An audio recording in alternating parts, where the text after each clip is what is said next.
जो मेरी पहली जॉब थी ना, जिसको हम जॉब कहते हैं, वो I started in the age of 17 और 16 और मैंने एक फ़ोटो कापी की दुकान पर स्टार्ट की थी। I did my bachelors from the university of central Punjab and specialisation in finance and management Ruzi.pk। उसके थ्रू मुझे फर्स्ट जॉब मिली थी जो कि कॉल सेंटर में थी। आपका जो टॉपिक है ना कि रेफरेंस जॉब लेने में कैसे किरदार अदा करता है, यह ज़रूरी है, या रेफरेंस से जॉब मिल सकती नहीं मिल सकती है। हम अंग्रेज़ी को कम्युनिकेशन स्किल से मैच करते हैं। The communication skill is different and English is different. English is actually a language that is required to do a particular job.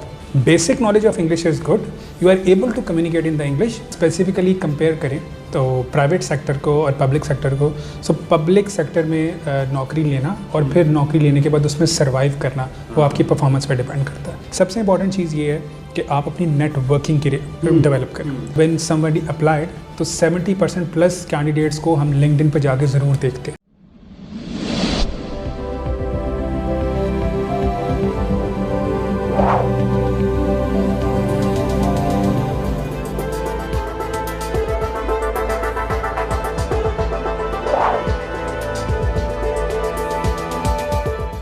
औज़ुबिल्लाहि मिनश्शैतानिर्रजीम बिस्मिल्लाहिर्रहमानिर्रहीम अल्लाहुम्मा सल्लि अला मुहम्मदिन व आलि मुहम्मदिन कमा सल्लैता अला इब्राहीम व आलि इब्राहीम इन्नका हमीदुम मजीद।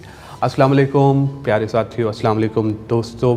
मैं हसन रज़ा कासिम अली शाह फाउंडेशन के प्लेटफॉर्म से एक दफ़ा फिर आपकी खिदमत में हाजिर हूँ। शेयरिंग ऑफ प्रोफेशनल विजडम को कंटिन्यू रखते हुए हम आज एक और मेहमान के साथ आपकी खिदमत में हाजिर हैं। दोस्तों, आज के जो मेहमान हैं, I mean, he is amazing, superb. You know, when I say amazing, I mean it. Literally, one of the seasoned HR professional. इनका नाम है शेराज Chaudhary. शेराज Chaudhary is having more than 15 years working experience in the field of human resource management. बहुत सारे इदारों में इन्होंने कामयाबी के झंडे जो हैं वो गाड़े हैं।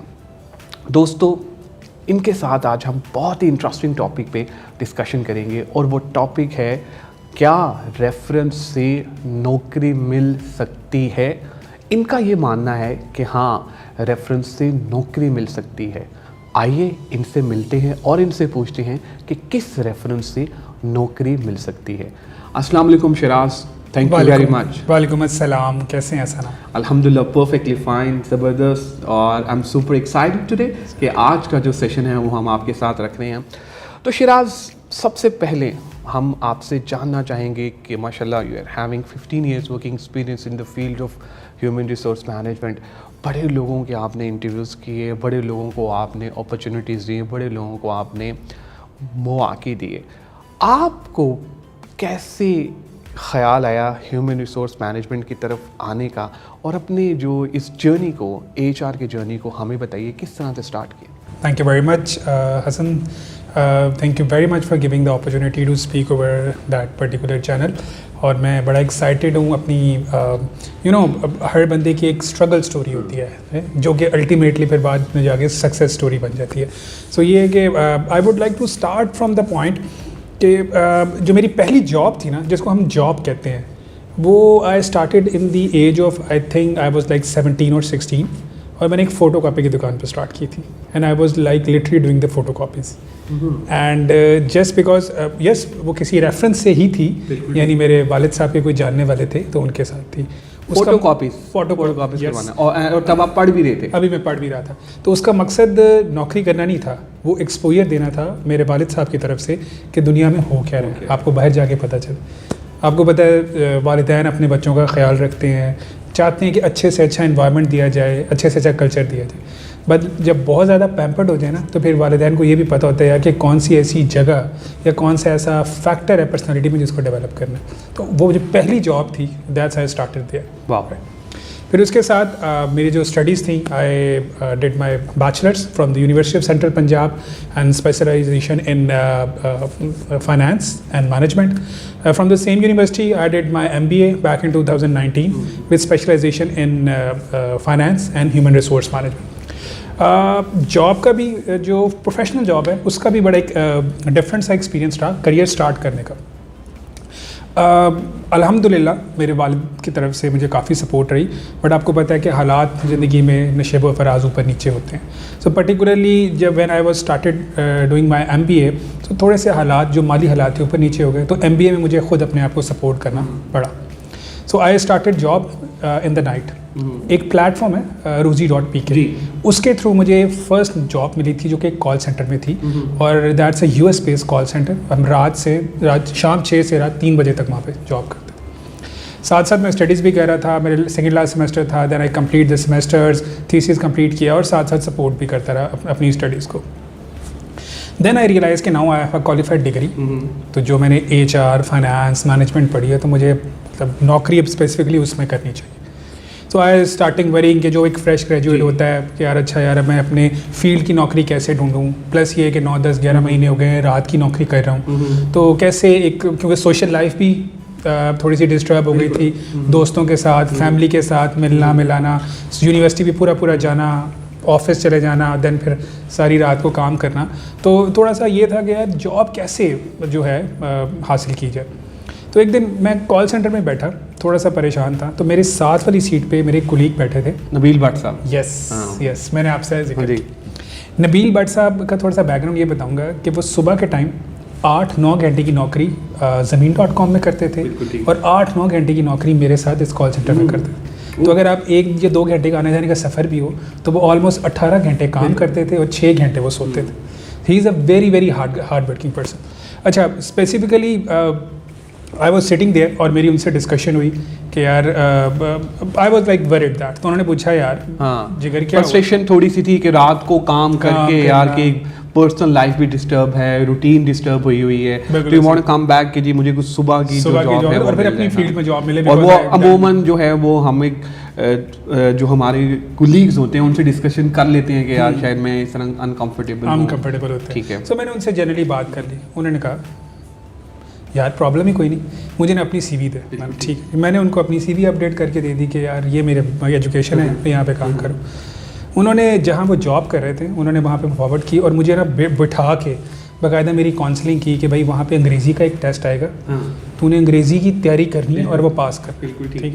ठीक है जी। मैं लाइक व्हेन आई एक्साइटेड कि यार I am going to a big organization. उस वक्त अभी 2010-11 की बात है, उस वक्त it's less than 100 people that were working with ज़मीन.com, और इस वक्त ये ज़मीन.com नहीं IMZI कंसल्टिंग के नाम से they are operating in Pakistan. So specifically मैं तैयारी कर रहा हूँ कि अच्छा यार किस तरह के अंग्रेजी के टेस्ट आते हैं। When I went to the interview and test, तो अब लिटरली 9 क्वेश्चंस थे and that's a basic tense question, and it took me like 5 minute to solve that. बिल्कुल ठीक। And when I came back out of that hall जहाँ पे मेरा test हो रहा था और नबील भट्ट साहब बाहर वेट कर रहे थे, तो मैंने उनसे कहा सर टेस्ट हो गया। कहता है यार तू बड़ी जल्दी बाहर आ गया, मुझे लगता है तेरा टेस्ट ठीक नहीं हुआ। मैंने कहा सर अच्छा जी। आफ्टर 2 डेज़ जब उन्होंने सारे टेस्ट वगैरह चेक किए, तो मुझे भट्ट साहब की कॉल है, यार तेरे 9 में से 9 नंबर आए हैं, यार तू छा गया यार, बस ठीक है। So that was the start of the professional career from where I actually get the job. Agreed. तो आपका जो टॉपिक है ना कि रेफरेंस जॉब लेने में कैसे किरदार अदा करता है, ये ज़रूरी है। ये रेफरेंस से जॉब मिल सकती नहीं मिल सकती? मिल सकती है। नबील भट्ट साहब was the reference who actually provided me the reference to be the part of organization. Rest is my capability to become either qualified for that job or not. Agreed. बिल्कुल। और आपकी डिस्कशन से जो मैंने एक नतीजा हासिल किया वो ये है कि जो रेफरेंस है वो आपको इंटरव्यू के टेबल तक पहुंचा सकता है। आगे जो है वो कामयाबी आपने अपने स्किल से लेनी है, अपनी डिग्री से लेनी है, और आपने उसी तरह से कामयाब होना है। एग्रीड। एक बड़ा अच्छा अभी आपने बताया एक सिनेरियो कि जी अंग्रेज़ी जो है ना वो बड़ी इंपॉर्टेंट है। आपने बड़े इंटरव्यूज़ दिए हैं, you are currently working with one of the largest organization, Shopistan, शॉपडेफ के डायरेक्टर HR हैं। आप क्या समझते हैं कि अंग्रेज़ी जो है वो सबसे ज़्यादा ज़रूरी होती है आजकल के दौर में? शिराज साहब, ये बड़ा एक डायलेमा है हमारा कि हम ये कहते हैं जिसको अंग्रेज़ी बड़ी अच्छी बोलनी आती है ना, इसको जल्दी से रख लें और इसको बस हायर करें because he is having a very good communication skills. तो हमें ये बताइए, जो लोग हमें कासिम अली शाह फाउंडेशन के प्लेटफॉर्म से देख रहे हैं, हम उनको एक मैसेज देना चाहते हैं कि क्या वाकई यार अंग्रेज़ी ज़रूरी है नौकरी हासिल करने के लिए? ये क्वेश्चंस ना काफ़ी प्लेटफॉर्म पे मुझसे भी डिस्कस किया गया और मैंने काफ़ी स्पीचेस भी देखी, काफ़ी प्रोग्राम देखे जिसमें पूछा था। देखिए, हम लोगों का जो सबसे बड़ा अलमिया है ना, हम अंग्रेज़ी को कम्युनिकेशन स्किल से मैच करते हैं या मिलाते हैं। The communication skill is different and English is different. English is actually a language that is required to do a particular job, that could be the requirement, but that's not the criteria for getting the communication skill. कि आपकी communication skill तब अच्छी है अगर आपकी अंग्रेजी अच्छी है, right. If you are communicating your message in the right way, you are a good communicator. हो सकता है वो अंग्रेज़ी में हो, उर्दू में हो, पंजाबी में हो। सो नौकरी लेने के लिए कभी भी हम ये नहीं कह सकते कि सिर्फ अंग्रेज़ी ही ज़रूरी है, अंग्रेज़ी से ही नौकरी मिलती है। Your communication, the way you listen and then you communicate is the more important thing to get the job. मैं आपको ना अपने रिसेंट एक्सपीरियंस करूँगा। एक बड़ा फेमस नेटवर्क है, one of the largest organiser, event organiser, geekle.us के नाम से। They organise talks, professional talks specifically in tech sector all over the world. So by chance I get the chance to represent the Pakistan on the behalf of HR community, और वहाँ पर फिर एक talk थी। तो मेरा भी माइंडसेट यही था कि यार अच्छा, मैं पहली बार गोरों के सामने अपने आप को प्रेजेंट करने जा रहा हूँ और पाकिस्तान को प्रेजेंट करने जा रहा हूँ, तो मेरी अंग्रेज़ी अच्छी होनी चाहिए। यही कॉन्सेप्ट था। मैंने स्लाइड्स बनाई, अंग्रेज़ी में प्रैक्टिस की जाके। आप बिलीव करें, जिस पैनल में मैं था ना, उसमें 5 लोग और थे, रशिया से, यूक्रेन से और यूरोप के एक कंट्री से थे, ठीक है। बिलीव करें, मैं ये नहीं कह रहा कि that's they are not able to speak, they are able to communicate message, but I believe the way they were trying to speak the English is not properly understandable. So it's not mean कि English ही tool है जिसको आप adopt करके successful हो सकते हैं. There is always a way कि if you are expert in your mother language and if you know what content you are communicating and how you are communicating, so आपकी टूटी फूटी अंग्रेजी से भी गुजारा चलता है. तो वो एक international platform जहाँ पर पूरी दुनिया के मंजे हुए लोग और गिनती के लोग, selected लोग वहाँ पर they are giving the interviews and they are sharing the knowledge.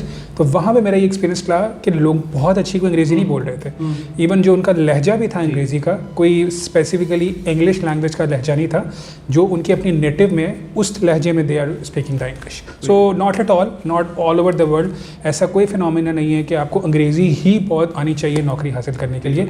Basic knowledge of English is good, you are able to communicate in the English, but yes it is good to have a grip on the international language, the world number 1 language, but it's not the criteria to get the job in the to have an English language to get the job. बिल्कुल ठीक, agreed. अच्छा शिराज, एक बहुत important question I would like to ask on the behalf of our followers, that the people are following us on YouTube and Facebook, Qasim Malaysia Foundation के page पे.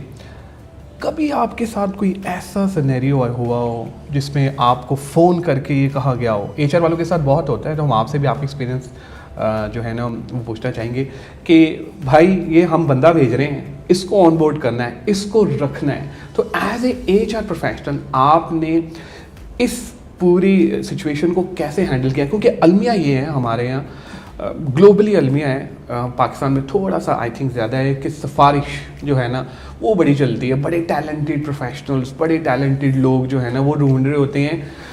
एक fresh graduate की या एक जिसके पास नौकरी नहीं है, उसकी सबसे पहले प्रायोरिटी ये होती है कि यार मुझे कोई रेफरेंस मिल जाए. उसकी नौकरी प्रायोरिटी नहीं होती, उसकी प्रायोरिटी होती है यार कि मैं जहाँ अप्लाई कर रहा हूँ वहाँ मेरा कोई जानने वाला मिल जाए, कोई रेफरेंस मिल जाए. तो आप सब, हम आपसे पूछना चाहेंगे कि आप कोई ऐसी सिचुएशन आई, कोई ऐसा सिनेरियो हुआ कि जब आपको कॉल आई हो और आपको ये कहा गया हो भाई ये बंदा ऑन बोर्ड करना है, कल से रखो, तो आपने इस सिचुएशन को कैसे हैंडल किया? अच्छा, अगर आप स्पेसिफिकली कंपेयर करें तो प्राइवेट सेक्टर को और पब्लिक सेक्टर को, सो पब्लिक सेक्टर में नौकरी लेना और फिर नौकरी लेने के बाद उसमें सर्वाइव करना, वो आपकी परफॉर्मेंस पे डिपेंड करता है. Because if the money is coming, company is earning, then they will pay you. If not, so they will not. Yes, I go through a lot of time with that particular situation जहाँ पे references आते हैं. ज़्यादातर मेरा experience यही रहा है कि जो अच्छी कंपनीज़ हैं उसमें अगर कोई रेफरेंस आता भी है तो मुझे साथ ये भी कह दिया जाता है कि आप देख लीजिएगा कि ये इस जॉब के लिए सूटेबल है या नहीं. बिल्कुल, ये बिल्कुल कहा जाता है. लेकिन जहाँ पर कोई इक्का दुक्का अगर ऐसी सिचुएशन है जहाँ पे पर्टिकुलरली आपको ये फोर्स किया जाए या आपको मतलब डिक्टेट किया जाए कि you need to put that person, so what we do is as an job, as a part of HR person और HR department representative, we actually give our sincere evaluation. कि this is a requirement for the job and this is the skill set, और merit के हिसाब से ये particular बंदा इस जगह पे स्टैंड करता है. Now is the decision from the owner of the company और the top management, either they want to continue with that person और not. So that's how we handle the situation. ज़बरदस्त, wonderful. अच्छा, हम कोविड-19 एक era चल रहा है और बड़ी अनसर्टेनिटी है, बड़े लोगों की नौकरी गई, बड़े लोगों को फोर्स रेजिग्नेशन उनसे लिए गए, फोर्स लीव्स पे भेजा गया. एक ऐसा सेक्टर था जिस पे आप भी काम कर रहे हैं और मैं भी करंटली काम कर रहा हूँ, वो है आईटी सेक्टर. हमें बंदे नहीं मिलते, लोगों को नौकरी नहीं मिलती और हमें शायद बंदे नहीं मिलते. तो आप पर्टिकुलरली इस टेक सेक्टर में हैं और आप क्या समझते हैं कि कोविड-19 की वजह से अपॉर्चुनिटीज़ कहाँ तक, कितनी जो हैं वो आई हैं पाकिस्तान में टेक सेक्टर में?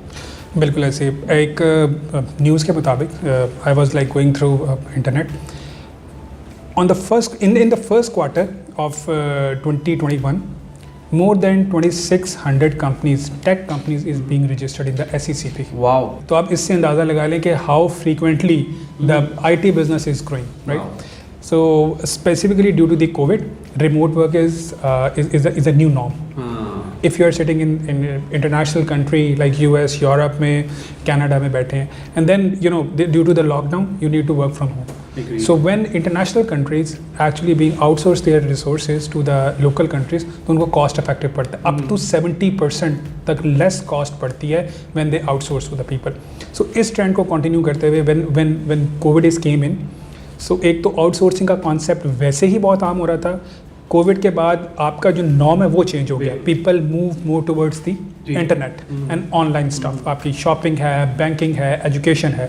सो इसकी वजह से जो अपॉर्चुनिटीज़ हैं that create more, and then that flow of business is coming more towards the Pakistan और even the other countries around the subcontinent. Now what happen is कि हम लोग रेडी नहीं थे उस चीज़ के लिए. स्पेसिफिकली अगर पाकिस्तान की बात करें, so number of graduate that is being graduating from the IT universities, yes they were graduating, और जो अमाउंट आ रही थी वो एक लिमिटेड कैपेसिटी में आ रही थी. But the jobs and the business that is coming in वो शायद अनएक्सपेक्टेडली ज़्यादा हो गया, जिसकी वजह से जो टैलेंट गैप है और जो business the business that is coming into the Pakistan, उसमें गैप काफ़ी क्रिएट हो गया. So that's the reason the more business is coming and people are more demanding in the IT sector. I would like to add one more thing कि जो technology है ना उसका change बहुत रैपिड है. आज अगर एक मोबाइल फ़ोन है ना तो 6 महीने के बाद शायद ये इसका यही वर्जन बनना ही बंद हो जाएगा. ठीक है, हर साल आईफोन का एक नया वर्जन आता है. हो सकता है 6 महीने बाद पुराने वर्जन की मॉडिफिकेशन आती है. एक लैपटॉप खरीदते हैं, 6 महीने बाद वो बनना बंद हो जाता है. सो दैट्स वाई कि आपका जो टेक्नोलॉजी है that is moving very rapidly और उसमें चेंज काफ़ी तेज़ी से आता है. जो लोगों का स्किल सेट का डेवलपमेंट है वो उस रैपिड आप समझ लें कि टाइम स्पैन के साथ ये उतनी रैपिडली नहीं होता जिस हिसाब से टेक्नोलॉजी में चेंज होता है. तो जो पर्टिकुलरली टेक्निकल लोगों की अवेलेबिलिटी है वो कम हो जाती है and that's actually create a shortage of talent in the market. Agree. अच्छा शराज, आपने बड़े लोगों के इंटरव्यूज़ किए, कोई रीसेंट पास में कोई ऐसा एक्सपीरियंस कि जिसमें आपको ये लगा ओह यार ये मुझे लगता है कि शायद एक ऐसा कैंडिडेट था जिसको मुझे रख लेना चाहिए था लेकिन वो कॉस्ट इफ़ेक्टिव नहीं था, मतलब वो शायद आप समझ रहे थे कि यार क्योंकि मैं जहाँ पर हायरिंग हमारी होती है तो मैं खुद देखता हूँ कि अब हमारे जो पाकिस्तानी जो टेक्निकल रिसोर्सेज है वो आपको ये कहते हैं कि we don't want the salary in Pak rupees, we want the salary in dollars. तो कोई ऐसा एक्सपीरियंस आपका रहा हो जो आप हमसे शेयर करना चाहें? बिल्कुल ऐसे ही. चले, ये by chance we are on the same point. Recently एक event we have face through, recently we have gone through an event. एक बड़ी पर्टिकुलर टेक्नोलॉजी है जिसमें रिसोर्सेज की जो अवेलेबिलिटी है पाकिस्तान में वो कम है. Not in Pakistan, all over the world. So specifically, I'm working as an head of department for the recruitment and other HR function. So I actually been dedicated that particular position. जो हमें एक technology में, ख़ास technology में बंदा चाहिए था to my team. What happen is के टीम वॉज वेरी एक्साइटेड. अच्छा, क्लाइंट की साइड से अगर बात करें तो क्लाइंट या कंपनी की साइड से अगर मैं बात करूं तो उन्होंने हमें कह दिया था यार कि ये जो टेक्नोलॉजी है ना बहुत रेयर है, you are open to that budget, right? Because जिस क्लाइंट को उन्होंने आउटसोर्स करना था, ही और शी वॉज दैट ओके कि यार because it's a very rare technology, तो आप बजट के लिए ओपन है. Now I communicated the same thing and we had discussion with the team, same thing कि यार budget is open. Now what team did is कि they were very excited, they got a candidate and that was, आप समझ लें कि जी 80% 90% is match to what the job is, which is actually finding the candidate itself is an achievement. Candidate का एक interview करवाया, she get selected, दूसरा interview कराया, she get selected. Now the time is to offer. जब हम offer करने लगे तो then we came to know कि यार टीम ने तो ये पूछा नहीं है कि उसकी सैलरी कितनी है, बिकॉज दे गेट एक्साइटेड कि बंदा मिल गया और यहाँ से हमें ओपन बजट में इंस्ट्रक्शन ये थी कि बजट ओपन है. तो in that particular budget open है. चलें जी, फिर हम पूछते हैं आपकी सैलरी कितनी है, क्या एक्सपेक्टेशन है. When we go back to the candidate कि यार अभी आप सैलरी कितनी ड्रॉ कर रही हैं और क्या एक्सपेक्टेशन है, तो that was surprising for us and that was a learning for us as well कि प्रोसेस को हमेशा फॉलो करना चाहिए. She said I am getting $4,300 per month and I am expecting $6,500. So you can right imagine that कि इस वक्त जो demand है आईटी सेक्टर में रिसोर्सेज की वो कितनी हद तक ऊपर जा चुकी है. और स्पेसिफिकली जो आपने डॉलर्स की बात की, अब बहुत सारे कैंडिडेट्स ये कहते हैं कि यार अच्छा पाक रुपीज़ नहीं डॉलर्स में करेंसी की वजह, करेंसी डिफरेंस की वजह से. ठीक है, so that's how it is. Shiraz, आपने बात की कि रेफरेंस से जो है वो नौकरी मिलती है, लेकिन वो कौन सा रेफरेंस है आज आपने वो भी बताया. हमें ये बताइएगा रेफरेंस के अलावा कौन सी ऐसी चीज़ है कि जिससे हमें जो है वो नौकरी मिल सकती है किसी भी कैंडिडेट को, पर्टिकुलरली कोविड-19 की सिचुएशन को देखते हुए. हमें ये बताइएगा बहुत सारे लोग जॉबलेस हैं और हमें फॉलो कर रहे हैं यूट्यूब पे, कासिम मलेशिया फाउंडेशन के पेज पे. क्या वो तरीके हैं जिनसे हमें नौकरी मिलती है? देखें, पर्टिकुलरली इस वक्त अगर एज ए रिक्रूटर आप मुझसे बात करें तो कुछ ऐसी टिप्स हैं which I would like to discuss, जिस पे अगर एक फ्रेश कैंडिडेट और even experience candidate who wants to change the job, अगर इफ़ दे फॉलो दिस तो they will definitely get that. सबसे इंपॉर्टेंट चीज़ मैं ये बताऊंगा कि जो कैंडिडेट है ना वो रिक्रूटर से आज़ाद हो जाए. अब मैं रिक्रूटर हूँ बिल्कुल और मेरी वो जॉब है, बट मैं कहता हूँ कैंडिडेट को रिक्रूटर से आज़ाद होना चाहिए. उसके एक दो तरीके हैं जिसको पर्टिकुलरली आप अगर अडॉप्ट करें तो you can get a better job opportunity. सबसे इंपॉर्टेंट चीज़ ये है कि आप अपनी नेटवर्किंग की डेवलप करें. You need to be connect with the people जो कि ऑलरेडी जिस फील्ड में आप एक्सपर्ट या जिस फील्ड में आप डिग्री होल्डर हैं वो उसमें ऑलरेडी एक अच्छा खासा एक्सपीरियंस रखते हैं. उनके एक्सपीरियंस से लर्न करें, उनके साथ कनेक्शन बिल्ड करें स्पेसिफिकली. फिर इसके अलावा जो आपकी ऑनलाइन नेटवर्किंग है, you need to strong that. Particularly if I talk about the LinkedIn, जिस तरह मैंने आपसे बात की कि we need to make a strong brand over the LinkedIn. हम लोग व्हेन समबडी अप्लाइड तो 70% प्लस कैंडिडेट्स को हम लिंक्डइन पर जाके ज़रूर देखते हैं. अगर उनकी सीवीज आई है तो we try to search that, because वहाँ से हमें क्या आइडिया होता है कि उनके कनेक्शंस कौन से, do they have know the people who are already working in the organization, but which people have given them the specifically the recommendation. तो वो बहुत मैटर करता है. तो आपकी जो सोशलाइजेशन या सोशल नेटवर्किंग है वो एक बड़ा इंपॉर्टेंट रोल प्ले करता है. अच्छा, एक और टिप है जिस तरह अभी हम बात कर रहे थे कि आपको ना रिक्रूटर से आज़ाद होना है. ठीक है, रिक्रूटर. अच्छा, मैं आपको थोड़ा एक्सप्लेन भी कर दूं कि मेरा रिक्रूटर से आज़ाद होने का मकसद क्या है. एज ए रिक्रूटर एक जॉब के अगेंस्ट जो पर्टिकुलरली आप समझ लें कि लेस डिमांडिंग जॉब है और जिसमें स्किल्स की भी अवेलेबिलिटी है. जिस तरह आप, I will not take the name of any job, but उसमें I got 100 of CV every day. So I just get 30 second to scan a CV, right. Normally जिस तरह आपने डेटिंग ऐप्स होती हैं लाइक अ टिंडर कि आप next करते रहते हैं और लेफ्ट करें तो नो है, राइट करें तो येस है. तो हमारा भी सीवीज़ का कुछ ऐसा ही पर्सपेक्टिव होता है कि अगर if you we get the keywords और we get the skill particularly that required, otherwise thank you very much. So इस पर्टिकुलर सिनेरियो में if I am talking about कि रिक्रूटर को आपने बाईपास करना है, तो बाईपास करने से मुराद ये कि you are actually become more highlighted into the organisation. तो उसका एक बड़ा अच्छा तरीका ये है कि अगर आप अपना नेटवर्किंग ब्रांड या लिंक्डइन पे या सोशल मीडिया पे अपना ब्रांड बिल्ड करें तो उस ऑर्गेनाइजेशन में अगर आपको पता चलता है कि एक पर्टिकुलरली जॉब अवेलेबल है उस पर्टिकुलर ऑर्गेनाइजेशन में, so you need to check out कि यार वो जॉब किस डिपार्टमेंट की है और उस डिपार्टमेंट में कौन बंदा उस पर्टिकुलर डिपार्टमेंट को लीड कर रहा है, विच इज़ एक्चुअली हम अपनी टर्म्स में उसको हायरिंग मैनेजर कहते हैं. So what you need to do, you actually need to directly reach to the hiring manager as well. अगर आपको लगता है कि आपकी प्रोफाइल उस जॉब से मैच होती है तो आप उस हायरिंग मैनेजर को रीच आउट करें, क्योंकि वो सबसे ज़्यादा डेस्परेट नीड में होता है to hire that candidate, right.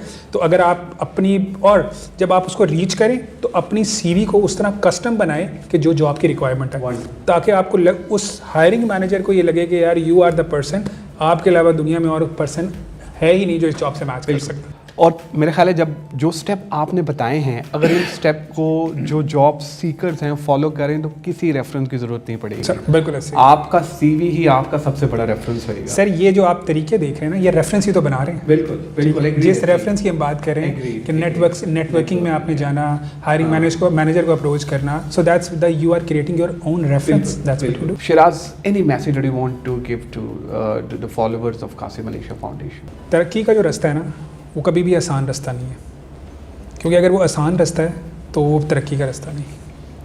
और आप ज़्यादातर ये देखेंगे कि जिस रास्ते पे ज़्यादातर लोग चल रहे हैं ना, इसका ये मतलब है कि वो एक बड़ा आसान रास्ता है और वो उस मंजिल पे नहीं लेके जा रहा जो बाकियों से डिफरेंस है। So if you really want to get something which is not achieve by others but better than them, तो आप वो रास्ता इख्तियार करें। You need to get that path जो आपको शायद थोड़ी तकलीफ़ दे, थोड़ी परेशानी दे, लेकिन आपको वो उस जगह पे पहुंचा देगा जो आप कई लोगों से बहुत आगे होंगे। सो मेरा यही मैसेज है कि परेशानियों से, बुरे हालात, ऊपर नीचे जो हालात होते हैं उनसे घबराना नहीं है, और स्पेसिफिकली जो एफ़र्ट है वो आपने एफ़र्ट पुट करना कभी बंद नहीं करना। Consistency is a very important when you are specifically doing your job. आज कल परसों किसी भी दिन जो आपकी एफ़र्ट है ना, that's come into positive results. I would like to add one more thing. Thank you very much for the Qasim Ali Shah Foundation and Qasim Ali Shah Saab itself that he created that particular platform, जो कि हम जैसे लोगों को अपना experience share करने का मौका देते हैं, और जो नए लोग आते हैं उनको लर्निंग का मौका देते हैं। जब हम लोग ग्रेजुएट हो रहे थे, so we were actually looking for कि यार कौन सी ऐसी प्लेटफॉर्म है या कौन सा ऐसा आपके लिए प्लेस है जहाँ से हम गाइडेंस ले सकें, तो शायद उस वक्त वो चीज़ें अवेलेबल नहीं थी। And I am very very happy, और मुझे एक बड़ा सेंस ऑफ अचीवमेंट हमें फील होती है कि यार अच्छा इस तरह की चीज़ें भी अवेलेबल हैं for the people who are actually coming out in the job market, in the professional world. So great job by the Qasim Ali Shah Foundation. Thank you Shiraz, thank you everyone. आप लोगों का बहुत शुक्रिया कि आज के एपिसोड आपने जो है वो देखी, और मैं उम्मीद करता हूँ कि आज शिराज चौधरी साहब की इंटरव्यू से, जो कि is working in the capacity of director HR at Shopistan काम करें, उन्होंने आज हमें ये बताया कि रेफरेंस कितना इम्पॉर्टेंट रोल प्ले करता है। बाय द वे, ये वो वाला रेफरेंस नहीं है कि पर्ची आपने ली और जाके किसी और टेबल पे रख दी और कहा कि तुम्हें इस बंदे को नौकरी के लिए रख लो, ऐसा नहीं है। इन्होंने हमें बताया कि एक स्किल सेट, आपका रेज्यूमे किस तरह से आप प्रिपेयर करते हैं, कौन सी क्वालिटीज़ आप में होनी चाहिए, वो आपको जॉब दिला सकती हैं। आपकी पर्सनालिटी, आपका ऑरा, आपका अपना आप, ये एक बहुत बड़ा रेफरेंस है। और मैं अक्सर इंटरव्यूज़ में कहता हूँ, आज मैं एक चीज़ और कहूँगा कि सबसे बड़ा रेफरेंस हम सब के लिए अल्लाह ताला की ज़ात है। हमने उस ज़ात से भी रब्ता करना है, और उसी ज़ात ने हमें जो है वो जॉब दिलानी है। बहुत शुक्रिया, थैंक यू वेरी मच। दुआओं में आज रखिएगा। टेक केयर, अल्लाह हाफिज़।